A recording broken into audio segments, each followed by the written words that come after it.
How to fix Spotify keeps pausing songs.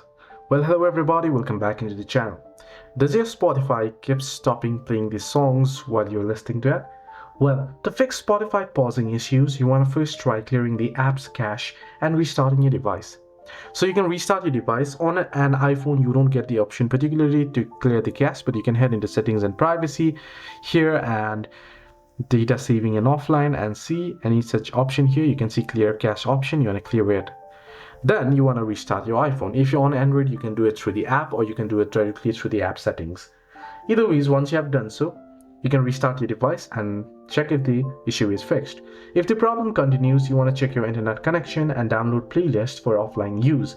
You also want to disable any battery optimization settings for Spotify and ensure that the app and your device's operating system are up to date. For persistent issues, log out of all other devices, reinstall the app, or try disabling any VPN or power saving modes as well. Hope this video was helpful. Do like and subscribe.